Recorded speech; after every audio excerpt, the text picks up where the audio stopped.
예, 그동안 안녕하셨습니까?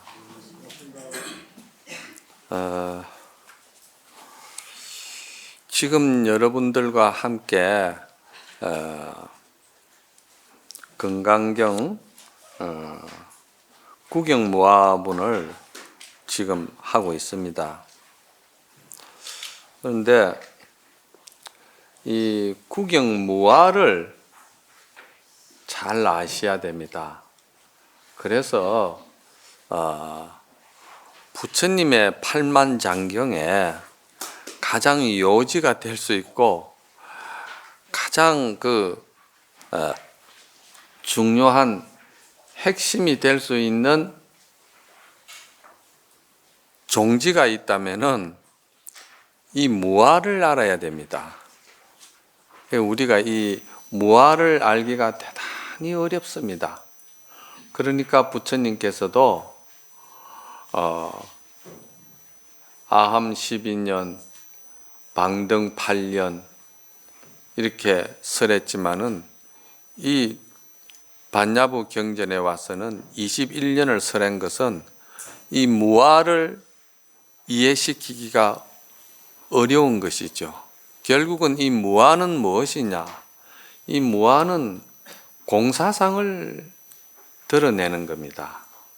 그러니까 공이라는 글자를 한 번도 쓰지도 안 하고 그러면서 공성에 대해서 반야부 경전에서는 계속 설명해 나가는 것이죠. 그런데 사실은 이 공성이나 공이나 무아나 이러한 내용의 본질은 뭐냐? 한마디로 말해서 금강경에서 말하는 아상, 인상, 중생상, 수자상 이게 없는 것을 공이라고 그럽니다. 우리는 너무나도 오랜 세월 동안에 부모님으로부터 태를 빌려서 지금 이 순간, 이 시간까지 오기까지 우리는 너무 많은 말이지 자기 집착에서 벗어나지 못하고 자기 이기심에서도 벗어나지 못하고 중생심은 그럴 수밖에 없어요. 그러니 집착과 이기심과 그리고 모든 것을 조건 없이 사랑하고 조건 없이 베풀고 조건 없이 용서하는 것이 이 중생은 참 어려워요. 그렇게 할 수 있다고 하면서도 그게 쉽지를 않아요. 그런데 이런 것을 할 수 있는 것은 부처님의 그 진리인 이 무아를 알 때, 믿을 때, 이거를 확신할 때 부처님의 그 종지에 개합할 수 있는 우리 옳은 적자가 되는 것이지 불자가 되는 거다 이 말입니다. 이것이 대단히 어렵다 보니까 항상 이제 이 본질의 법문 문화 풍토가 서서히 없어지는 거예요.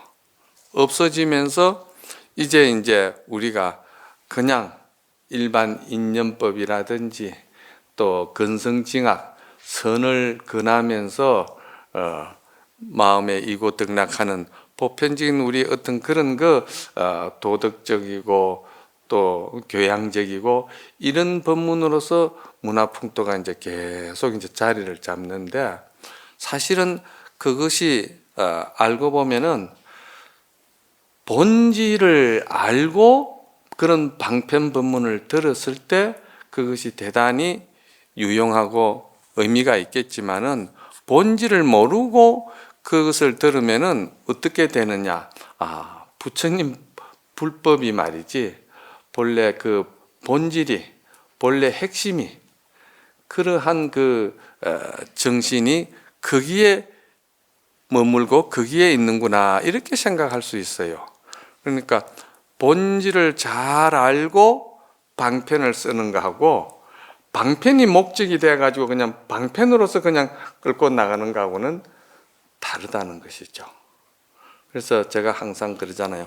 본질을 법문을 들을 때는 우리 마음의 번뇌, 망상, 아상, 인상, 중생, 수자상이라는 그 잡초를 본질의 법문은 완전히 그것이 실체가 없고 꼬갱이가 없고 그게 본래 그러한 근본이 없는 것이기 때문에 이걸 들으면은 자기 마음에서 바로 그것을 갖다가 해탈시킬 수 있고 반야를 열 수가 있고 지혜가 이렇게 정장시킬 수 있는 그런 그 잡초를 뿌리를 캐내는 행위 되는 거예요. 그런데 이 본질을 모르고 이제 여러분들이 이제 방편 법문을 자꾸 듣다 보면은 그 방편 법문은 어떻게 되느냐? 이제 흙이나 이제 이래 돌로 가지고 이렇게 적당하게 덮어 놓는 일이라. 그 덮어 놓는 번뇌, 망상, 또 아상, 인상 모든 이 법상이라든지 이런 것을 우리가 실제로 있다고 생각하고 방편 쪽으로 들어가면은 그거는 있는 것을 없애는 것은 불가능해요. 본래 없는 것이기 때문에 한순간에 없는 것으로서 우리가 확신할 수가 있다는 그런 이야기입니다. 그러니까 이러한 본질을 알았을 때 우리 마음이 본래 청정한 것을 우리가 믿을 수가 있고 그거를 우리가 항상 반조하면서 자기 확신이 필요한 거죠. 자기 확신이 선다 이 말입니다. 그래서 여기서 우리가 안욕따라 삼막삼보리라는 말을 건강경에서는 참 많이 쓰는데 줄여서는 이제 보리심을 발한다 이렇게 이야기하거든요. 그러니 이 안욕따라 삼막삼보리라는 그 단어 속에 용어 속에는 뜻이 세 가지가 있는데 첫째 지혜를 바탕으로 하고 있다는 것이지. 지혜는 무엇을 지혜라고 그러느냐 하면은요. 어떤 사물의 경계를 부딪히든지 또는 말이지 내 마음의 어떤 갈등과 내 마음의 마음 안에서 내가 스스로 투쟁심이 일어난다든지 다투는 그런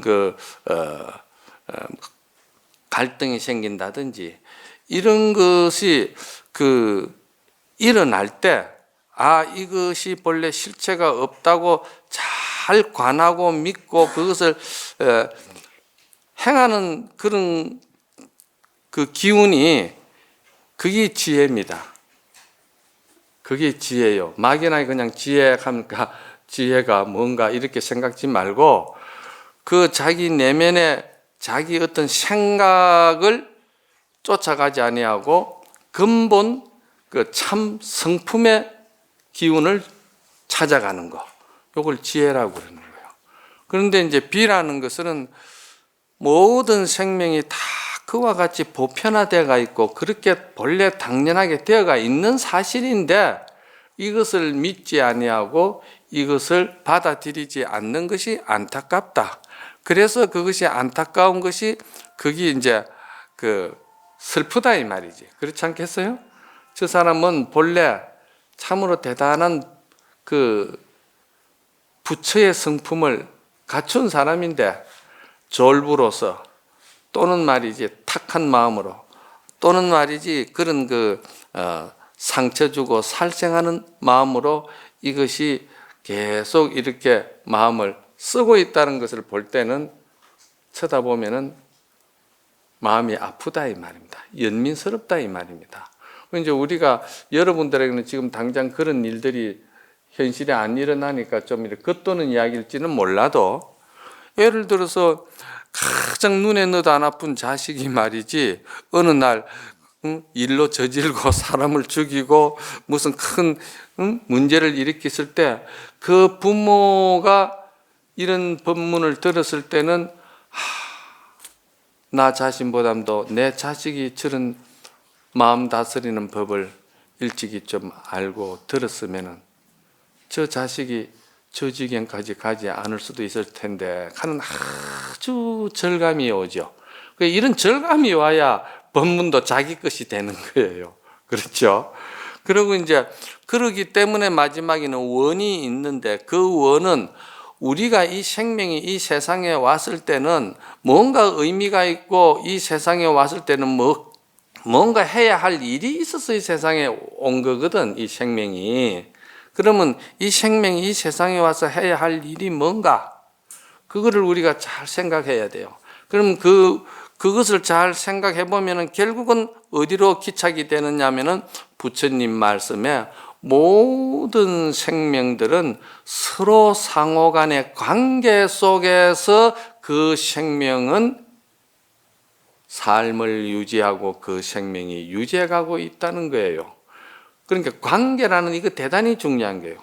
그 관계가 유기적인 관계로서 계속 하는데 어떤 관계냐면은 서로가 서로를 살려낼 수 있는 상생시키는 생명의 일을 하려고 왔다 이깁니다.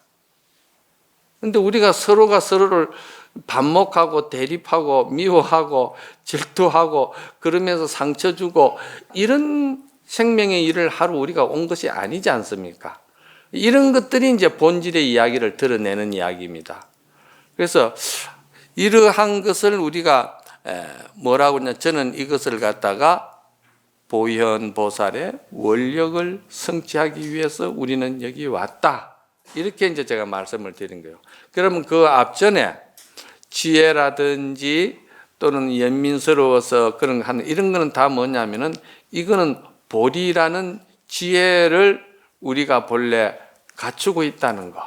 우리에게는. 그래서 본래 성불도 이야기를 하는데 여기 강의에서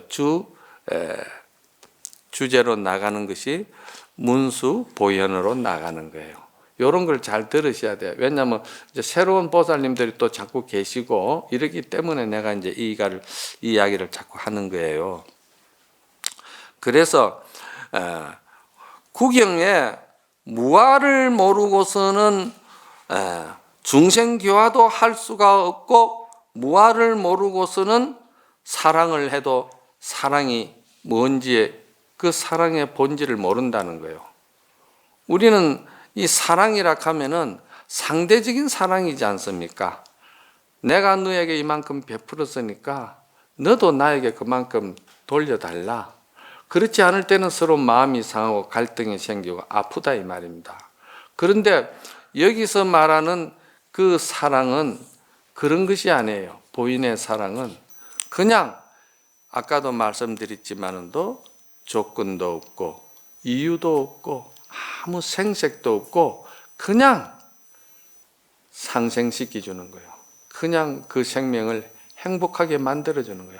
그 생명이 행복하면은 행복하는 것을 볼 때 저 사람이 나 때문에 저래 행복하다 이런 생각도 없어야 된다는 거예요. 그래서 대승정정분에 보면은 부처님이 모든 일체 중생을 다 제도해서 열반에 들게끔 했지만은도 부처님 마음에는 한 중생도 내가 제도해서 열반에 들게끔 한 중생이 없다. 대승정정분에 나오잖아요.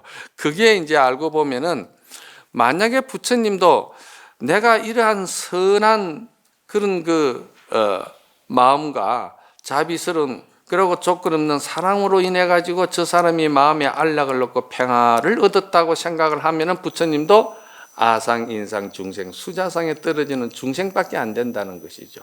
이것이 이제 우리가 생명세계에 와서 해야 할 일들이다. 이제 이런 것들을 잘 좀 이제 그 지와 비와 원에 대해서 그래서 대승정정분에서도 제일 이제 이 생명들이 살아가는데 가장 주춧돌이 될 수 있고 기둥이 될 수 있고 대들보가 될 수 있는 그런 마음 다스림의 근본이 뭐냐고 물을 때는 운하주 하며 운하항복기심하리까 이렇게 때가 있거든. 그러니까 운하주라는 말은 우리가 삶을 살아가는데 마음을 어떻게 머물러야 잘 머무는 겁니까? 삶을 어떻게 살아야 잘 사는 겁니까? 이런 말입니다. 그리고 우리가 이 마음을 어떻게 항복받아야 그 마음을 항복받을 수가 있습니까? 내가 내 마음이고 내가 쓰는 내 것인데 내가 하는 내 짓인데 그런데도 내가 내 마음을 항복받으려고 하고 내 마음을 절복시키려고 하면은 그게 안 된다는 것이죠. 왜 내 것이고 내 뜻이고 내 마음대로 하는 일인데도 왜 그것이 내가 그런 지고지순한 그런 조건 없는 사랑으로 내가 삶을 살 수가 없느냐 이 말이야. 그런데 그렇게 살면은 그 대단히 정말 행복합니다. 조건을 붙여가지고 내가 그렇게 해줘서 그런 칭찬을 듣고 덕찬을 들어서 행복한 것이 아니고요. 아무 조건 없이 그냥 그래 해도 그것이 굉장히 행복해요. 왜 행복하냐면은 내 자신이 너무 자유로워지는 거예요. 너무 자유로워지고 내 자신이 조금 더 갈등과 그런 어떤 그런 반목과 대립이랄까 그런 데서 잠 못 이루는 것이 별로 없다 이 말이에요. 내 자신이 먼저 행복해진다 이 말이에요. 그러니까 이제 어떻게 삶을 꾸려 나가야 하겠습니까? 할 때는 그 삶을 여기서는 이제 육바라밀을 바탕으로 해서 삶을 꾸려 나가라 그랬거든요. 보시지계 인욕 정진 선정 지혜 아닙니까? 그러니까 이 육바라밀의 근본이 뭐냐면은 바라밀이라는 것은 조건 없는 사랑, 조건 없는 베품, 조건 없는 용서 모두가 앞에 조건 없는 것이 붙습니다. 그리고 대가를 바라지 않는 것이 붙습니다. 요걸 바라밀이라고 그래요. 쉽게 말하면 요걸 바라밀이라고 그런다 이 말이에요. 이러한 마음가짐을 가지고 삶을 살되 모든 생명들과 인연들과 상호관계 속에서 이러한 인연으로서 서로 주고받고 나누라 이 말이에요.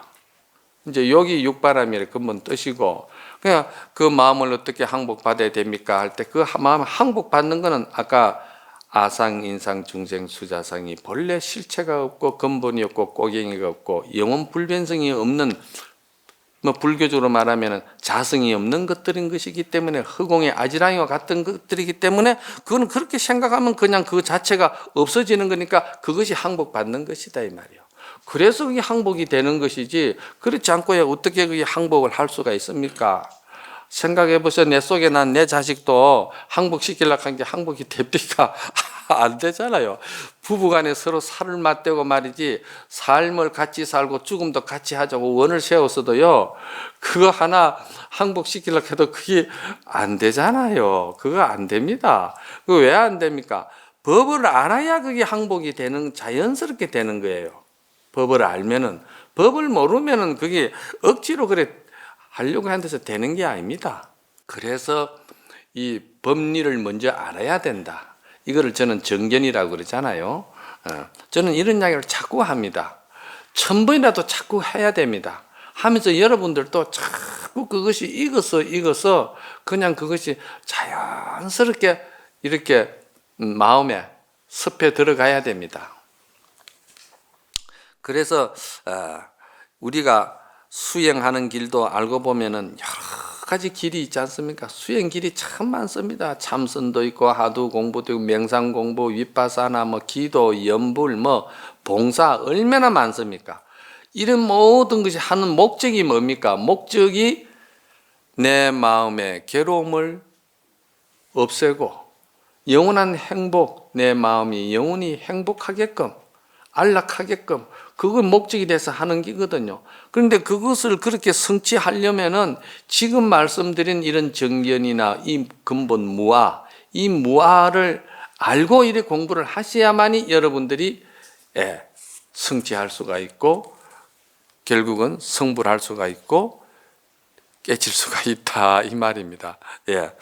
그래서 안욕따라 삼막삼보리라는 그러한 참다운 내용을 아주 원만하게 착실하게 잘 말씀해 놓은 경전이 대성경전입니다. 대승경전. 대승경이라 하면은 이제 법화경이라든지 하엄경이라든지 열반경이라든지 지금 여기서 말하는 건강경이라든지 이것들이 대승사부경전 아닙니까? 그러면은 이 대승경전을 잘 알고 이 대승경전의 근본 종지를 잘 아는 사람은 소승경전을 본다 하더라도 그거는 아는 사람이 쓰기 때문에 다 대승경전의 본래 대승 뜻으로 다 해양하고 해통하게 돼 있어요.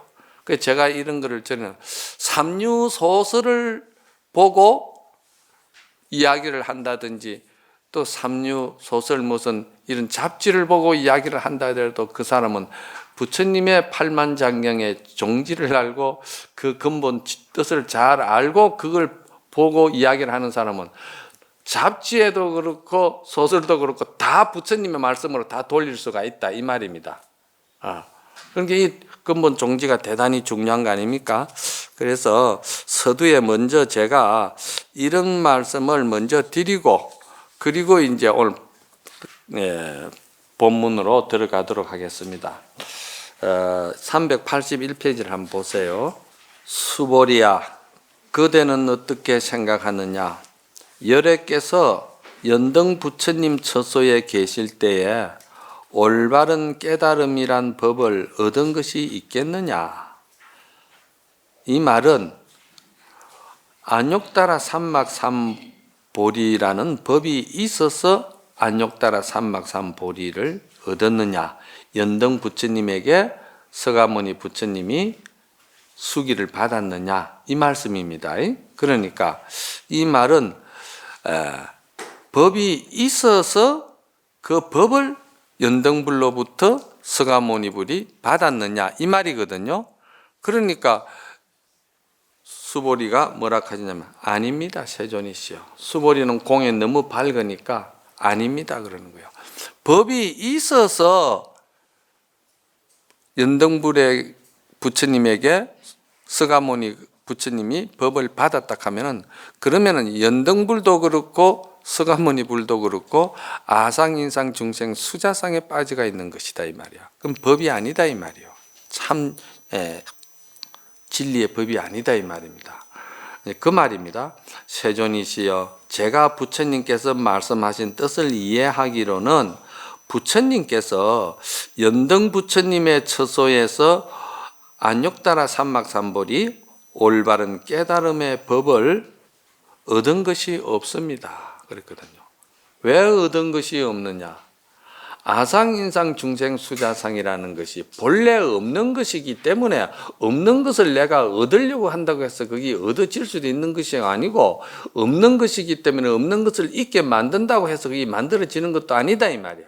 그러니까 연등 부처님께서 서가모니 부처님에게 참다운 그 참지혜의 그런 그 진리의 말씀을 이렇게 딱 정해져가 있는 법이 있어가지고 그것을 부처님에게 전해준 것이 전혀 없다 이 말입니다.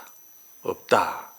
그게 이제 여러분들 멀리 생각지 말고 여러분들 마음을 이렇게 반조해야 됩니다. 이 법문을 들을 때는 자꾸 밖에 어떤 형상과 상대적으로 나누어서 이해하려고 들면 절대 이해가 안 됩니다. 그러면 안욕따라 삼막삼보리라는 법이 있어서 법을 받은 것이 아닙니다. 그럴 때는 여러분은 안욕따라 삼막삼보리를 내 마음에다 비춰봐야 되는 거예요. 내 마음이 본래 고정불변하는 마음이 있어가지고 고정불변하는 마음을 들고 와서 전해준 것이냐 이 말이야. 아니다 이 말이야. 그러니까 여러분들이 제가 항상 법문을 할 때도 부부 간에 갈등이 생기고 부모 자식 간에 갈등이 생기고 친구지간에 또 직장에서 상하 간에 갈등이 생긴다 하더라도 그것이 말이지 그때 속이 상하고 마음이 상하고 분한 생각이 있다 하더라도 그것은 그 순간 그 상황과 계기와 동기가 잠깐 이렇게 모여서 잠깐 중생심을 발현시킨 것 뿐이지 실제로는 그 마음은 사실 불변하는 마음이 나에게 계속 머무는 것이 아니다 이 말입니다. 요거 굉장히 중요한 거예요. 요것을 여러분들이 알면은 그냥 부부지간에 싸우면서도 싸움이 끝나기 전에도 서로 쳐다보고 웃고 이제 거기 이유 조건 없이 웃고 조건 없이 용서해주고 조건 없이 사랑해주고 그게 그거예요. 뭐 어렵게 생각지 마세요. 그러니까 이거를 자꾸 대상으로 놓고 이렇게 자꾸 판단하려고 하니까 이게 갈등이 생기고 이게 해결이 안 되는 거예요. 그냥 내 마음을 들여다보라니까. 내 마음의 그 본질이, 내 마음이라는 속성이 그렇게 돼가 있다는 거예요. 그러니까 마음에 쏙지 마라 이 말입니다. 그러니까 마음에 쏙지 마라 이게 대단히 중요한데, 그런데도 여러분들은 자꾸 이제 마음에 쏙으면서 어떤 생각을 하냐면 내가 이렇게 기선제압을 해야 되고 내가 이렇게 버텨야 되고 내가 이렇게 자존심을 세워야 되고 내가 이렇게 뭔가 반목하고 말이지 대립하고 이래 해서 상대 길을 꺾어야 되겠다 이렇게 생각하는데, 그게 뭐 내 속에 뭐 마음이 그게 있어가지고 그렇게 되는 건 절대 아니거든요. 그러면 어떻게 되느냐? 그게 속은 거거든. 그 속으면 어떻게 되느냐? 속으니까 지가 지 스스로 자기 자신을 학대하고 자기 자신에게 상처를 주고 자기가 자기 자신에게 지옥을 만들어주고 자기가 자기를 사랑하지 않는 거예요. 그거는. 그러면서도 자기는 자존심이고 자기는 자기를 사랑한다 하고 그러는데, 자기를 용서하고 자기를 평화롭게 하지 못하는 사람은 상대도 누구도 부부도 부모 자식 간에도 사랑을 제대로 할 수가 없어요. 항상 원망이 따르고 분함이 따르고 서운함이 따르죠. 부처님이 굉장히 어려운 게 아니라니까. 오직 마음 이거 하나 앞에 놓고선 계속 하는데 그 마음을 멀리 놓지 말고 내 마음을 내가 그냥 비추어 보라고, 이 법문을 들으면서요. 그러면 내가 얼마나 마음의 평수가 넓어지는지 몰라요. 이게 이제 공덕이고 이게 복덕이고 그런 거예요. 그래서 옛날 어른들은 막 단순하게 딱 한마디로, 야, 복이 뭐 어디 딴 데 있나? 네가 소견을 넓게 쓰면 소견이 복이다. 이렇게 하잖아요. 그래 뭐 동경 유학을 갔다 오고 뭘 갔다 오고 막 대단히 많이 해도 뭐 자격증은 엄청 많아도 아침 때거리가 없는 사람은 없는 게거든요. 학문을 잘 못 배워도 뭐 고준한 학급을 성취 못했다 하더라도 이 소견이 넓으면은요 부모 효도하고 가족 잘 부양하고 얼마든지 잘 사는 거예요. 그게 뭐냐? 내 마음 내가 잘 갈무리하고 잘 쓰면은 그게 행복이 거기에 있는 거예요. 부처님은 지금 이거를 지금 이야기하고 있는 거예요. 어떻게 살아야 되겠습니까? 그 마음을 어떻게 항복받아야 되겠습니까? 이런 이야기거든요. 그래서 그렇다고 이제 수보리가 이야기를 하니까 부처님께서 그래, 여시여시다 했거든요. 이 말은 맞다. 네 말이 맞다. 네가 내 말귀를 참 잘 알아듣는구나. 정말 네가 부처가 발언하는 생명의 존재 원리의 행복을 네가 참 잘 아는구나. 그래서 이제 서로가 맞아 떨어지는 거라 이 말이야. 그래서 이래 맞아 떨어지는 소리인데, 이제 그 부처님이 이렇게 이제 이건 인가하는 소리입니다. 수보리에게. 너는 내 제자지만은 참으로 머리가 잘 돌아가고 참 지혜가 있구나. 이제 그런 것이죠. 그런데 여기에 대해서 야보 스님은 참 어렵게 말씀을 하시는데, 그런데 그 어려운 것이 아주 또 핵심을 간결하게 탁 찌르면서 드러내는 거예요. 뭐라고 되어 있습니까? 한 방에서 같이 자지 않고서야 쏘곳에 구멍난 것을 어찌 알겠느냐, 이렇게 이야기를 하는 거예요. 이 표현이 대단한 거 아닙니까? 한 방에서 그래 이 한 이불 밑에서 잠을 자지 않고서야 그 사람 속옷이 구멍이 났고 낡았는지 그거 어떻게 아느냐 이 말이야. 야보스님은 참 이 본질을 드러내면서도 이렇게 선적으로 아주 잘 이렇게 묘사를 하는 거예요. 그러니까 여기서 우리가 이제 야보스님께서 하시는 그 말씀은 모두가 말이지, 우리 이 생명들은 다 모두가 한 생명으로 봐야 된다. 그렇지 않겠어요? 왜 한 생명일까요? 서로가 관계 속에서 그 생명이 유지하기 때문에 그렇고, 마음이라는 것도 이 마음이 항상 관계 속에서 마음은 존속되어 가고 있기 때문에 그렇습니다. 그래서 관계라는 것을 갖다가 우리가 인정할 때는 관계는 반드시 평등을 바탕으로 하고 있는 겁니다. 그렇지 않겠어요? 저것이 있음으로써 나가 존재하고, 내가 있음으로써 저것도 존재할 가치가 있고, 그렇잖아요? 내가 없으면 저것도 없는 것이고, 그런 거예요, 관계라는 것은. 그러니까 그 관계 속에서 생명이 서로가 유기작용으로 다 이렇게 나가기 때문에 여기에는 누가 주인이고 누가 종이고 그게 없어요. 그래서 부처님의 이 철학은, 진리는 존재론을 이야기를 하는 거거든요. 무슨 존재론이냐? 관계성으로서 마음이, 생명이 이렇게 서로가 서로를 상생시키는 그런 관계를 가지고 존재해가기 때문에 존재론이라고 그러는데, 그러니까 이 존재론 입장에서 볼 때는 저 사람은 갑이고 나는 을이고, 저 사람은 뭔가 상당히 이제 높고 나는 낮고, 이런 그런 관계가 아니라는 거예요.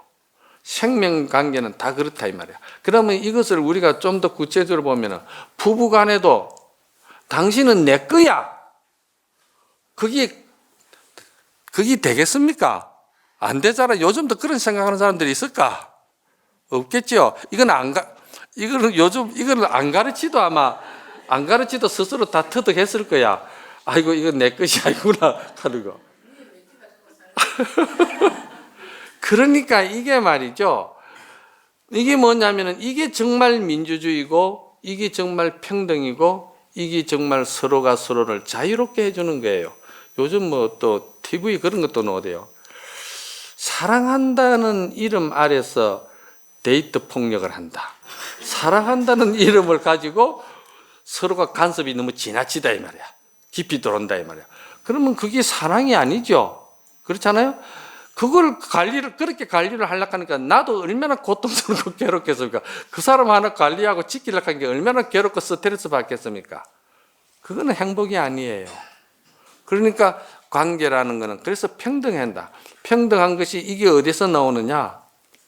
한 몸이고 한 생명이라는 것을 우리가 인정할 때, 그 인정의 원리는 인연법이고 연기법이고, 그 관계성이라는 것을 갖다가 우리가 배우는 것이, 이게 부처님 가르침의 중심에 있는 교육이고 가르침입니다. 이걸 우리가 활용을 잘하면은 어디든지 갖다가 활용을 쓰는 거예요. 그럼 마음이 굉장히 유순해지고 부드러워지는 거예요. 유순하고 부드러워져 가지고 좋을 게 뭐 있느냐? 좋습니다. 얼마나 좋은지요. 빽빽한 그 대나무 숲 있죠. 대나무 숲에 물 부으면 물이 안 내려갈 것 같죠. 그래도 그 물은요 너무 부드럽기 때문에 자기를 너무 낮추어 가지고 모든 것을 갖다가 조건 없이 사랑하는 그 마음이 있기 때문에 물은 그냥 스며드는 거예요. 어디든지 스며듭니다. 그래 스며들 가다가 죽는 생명이 있으면 조건 없이 또 살려주고요. 또 살려주고는 또 흘러갑니다. 흘러가다가 또 고일 때가 있으면 고여가지고 또 생명들을 또 놀게끔 만들어주고, 이 물이라는 것은 더러운 데도 더 갔다가 깨끗한 데도 더 갔다 하지만은도 물 스스로는 부정불감이라 더러운 데 물들지도 안 하고 깨끗한 데 집착하지도 안 하고 얼마나 좋습니까? 이거를 갖다가 딴 데 생각하지 말라니까. 이게 우리 지금 듣고 보고 지금 생각하는 우리 마음을 가지고 지금 이 이야기를 한다 이 말이야. 우리 이 마음을 항상 돌이켜 비춰보라고요. 이게 뭐냐면 이게 선이에요. 선은 완전한 마음의 작용을 쓰는 것을 갖다가 선이라 하지, 선은 뭐 조작을 부리고 만들어 가지고 뭐 이렇게 꾸며서 그렇게 해서 닦아서 뭐 하는 거, 이걸 선이라 하는 게 아니다 이 말이야. 그렇게 어렵지 않지요? 그러니까 이제 그때서 비로소 하시는 말씀이 한 방에서 같이 자지 않고서야 속옷에 구멍 난 것을 어찌 알겠느냐. 그렇잖아요. 한 몸이고 한 생명이고 하나이기 때문에 내 마음이 네 마음이고 네 마음이 내 마음이고, 그러니까 그냥 이게 한 방에서 잠을 잤다 하는 말은 둘이가 하나라는 뜻입니다. 이거를 이제 세속에서 뭐냐면 부부는 일심동체다 그러잖아요. 그런데 부부는 일심동체가 이게 뭐냐면 한 마음이고 한 모습이고 한 생명이다 이런 뜻인데, 그런데 이게 오염이 되고 잘못되면은요, 부부지만은도 네 주머니 있고 내 주머니 있고, 응? 부부지만은도 주문은 받아야 되고 이 갈등이 생긴다 이 말이야. 그런데 그거를 이 야보스님이 다 끊어져 버리는 거야. 끊어버린다 이 말이야. 그리 하면은 그거는 절대 뭐라고 해야 되나, 그 옛날에는 학질 걸린 병이 있다고 그래요.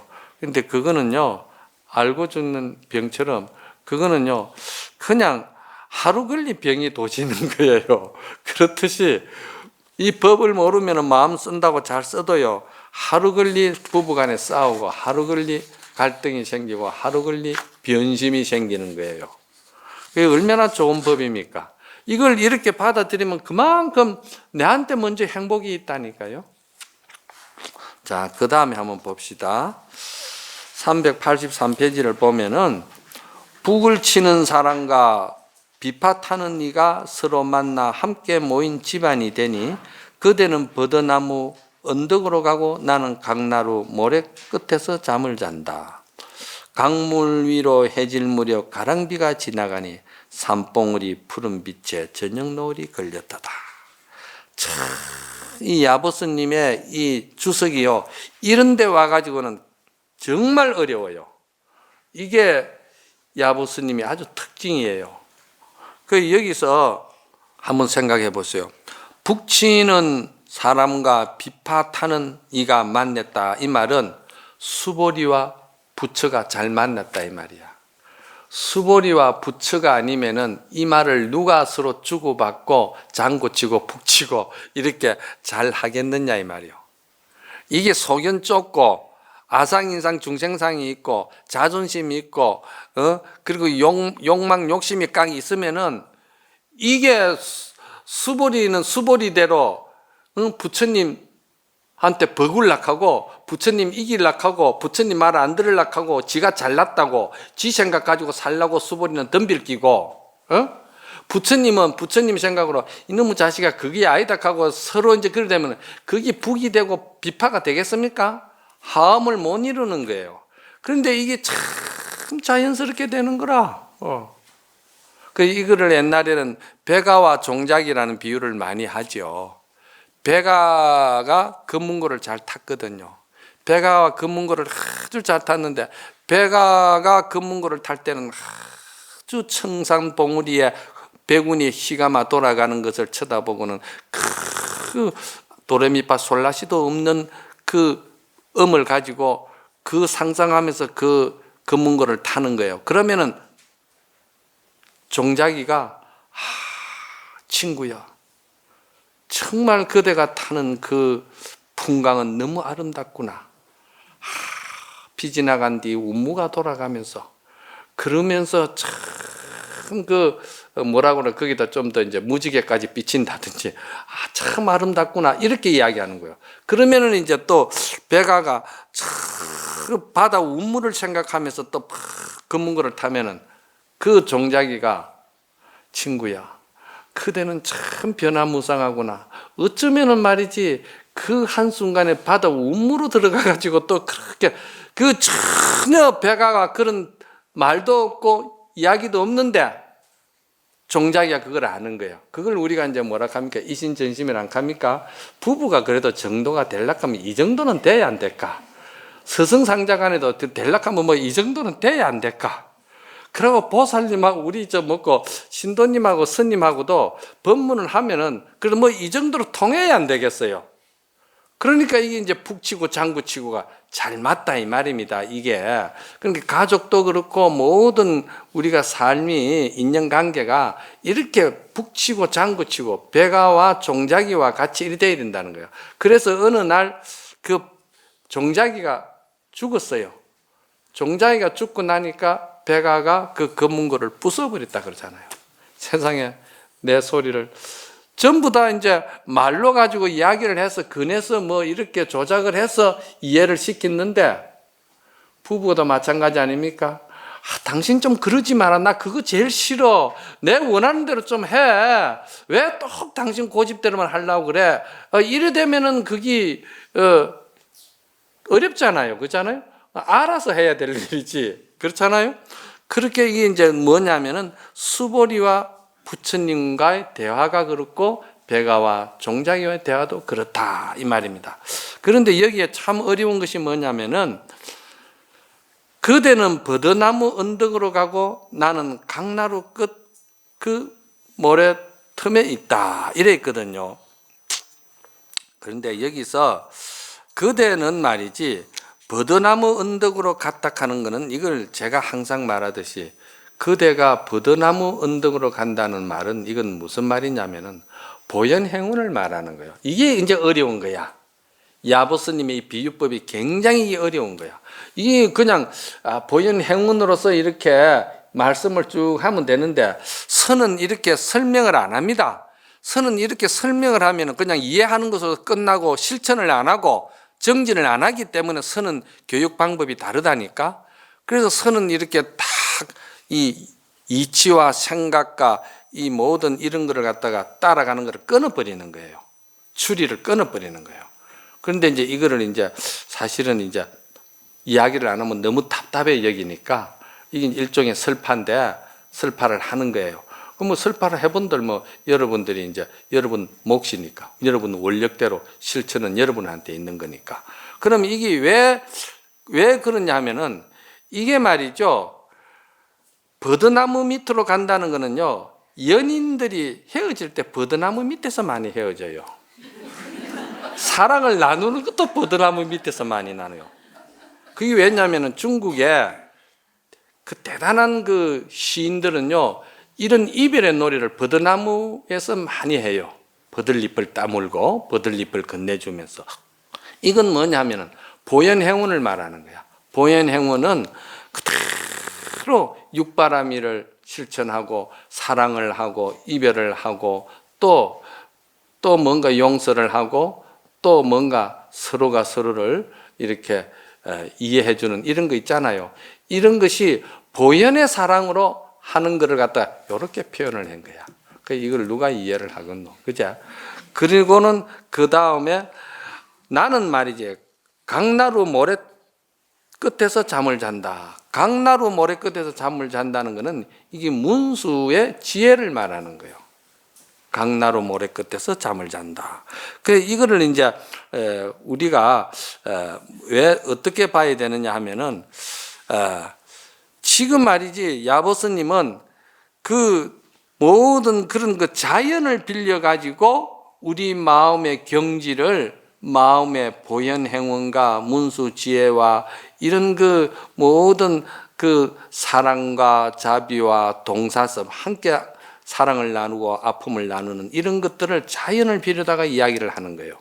그러니까 이 자연을 빌리다 이야기를 하니까 하는 사람이 그 목적이 되냐면은 마음은 그렇게 조작해 가지고 쓰지 말아라 이 말입니다. 마음은 천연스럽게 써라 이 말이거든요. 그래서 그 다음에 하는 말이 강물 위로 해질 무렵 가랑비가 지나가고 산봉우리에 푸른 빛에 걸렸다 이랬거든요. 이 말이 강물 위로 해질 무렵 가랑비가 지나가고 산봉우리 푸른 빛에 노을이 걸려가 있다. 한번 이미지를 상상해 보세요. 그 이미지가 얼마나 좋습니까? 듣기만 하고 느끼기만 해도 그 풍광이 너무너무 평화롭지 않겠어요? 우리의 마음을 갖다 그렇게 이야기를 하는 거예요. 그런데 이것은 보현보살이 아무 조건 없는 무주상 보시로서 모든 생명을 서로 무한한 상생을 시켜주는 그런 그 보현의 원력이다 이 말입니다. 좀 쉬었다가 합시다. 예.